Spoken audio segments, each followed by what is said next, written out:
Mercedes hein, qui est pas très heureuse. Il a reçu un coup de fil de Mattia Binotto qui lui a dit qu'il ne serait pas conservé. Et là, forcément, il était... Là, c'était le drame pour lui. Donc on va évoquer les pistes. Donc il y a 3 pistes. Aston Martin, Red Bull, théorie folle. Il y en a une 4ème, c'est la retraite, mais je n'ai pas envie d'en parler. Donc il commence chez Ferrari en 2015. Donc en 2015, je crois qu'il fait 3 victoires, si je ne me trompe pas.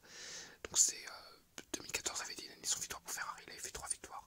2016, aucune victoire. 2017, 2018, il se battra pour le titre. Sur les premières parties de saison, souvent pas sur la deuxième, il n'y arrivera pas.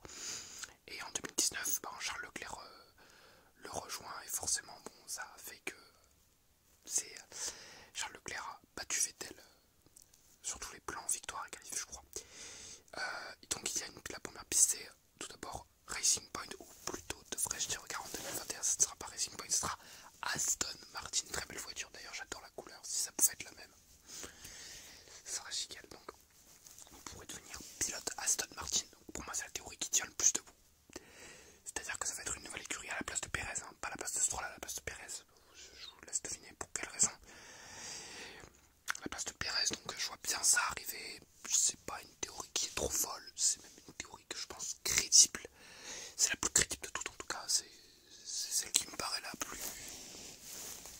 En plus la plus... Il faut savoir que l'Aston Martin de 2021, ce sera une Mercedes toujours, hein, ce sera... Étant donné que, vous savez, les châssis sont gelés ou il faut des jetons, j'ai pas encore trop compris le principe, je vais faire une vidéo dessus, mais il faut des jetons pour développer ta voiture, t'en as peu. Et donc, Aston Martin ne développera pas tellement, ce sera la même voiture que celle de l'année. Sinon, il y a la piste Red Bull.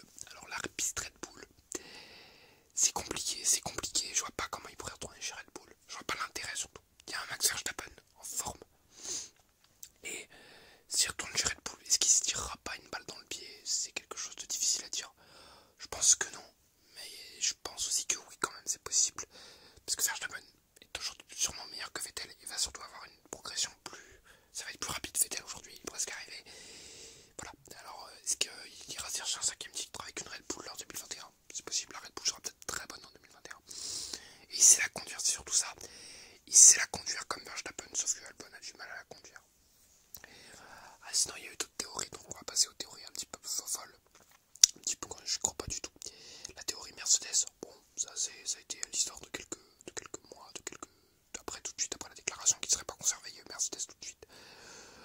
Pour les gens qui croient encore dans cette théorie, je vous dis tout de suite, c'est mort. C'est dans les deux sens du terme, vous oubliez, parce que Toto Wolff, le patron de Mercedes, l'a d'ores et déjà annoncé qu'il n'y aurait pas de Sébastien Vettel, il conserverait sûrement les deux pilotes, Hamilton et Bottas, pour des certaines raisons que nous ne connaissons pas.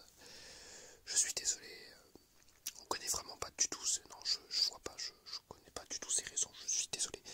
Donc on verra. Puis il y a Ralf Schumacher qui a fait il y a quelques jours une sortie qui est pas débile, mais bon, on va voir.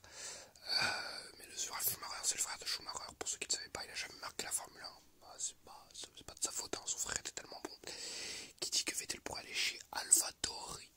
Alors pourquoi c'est crédible? Tout simplement parce que il va se passer que Red Bull, je crois, a dit que l'AlphaTauri, si Racing Point c'était reconnu légal, le système de Racing Point était reconnu légal, il y aurait il ferait la même chose avec AlphaTauri, donc c'est possible que Vettel se retrouve chez AlphaTauri, puisque ce sera peut-être une deuxième Red Bull.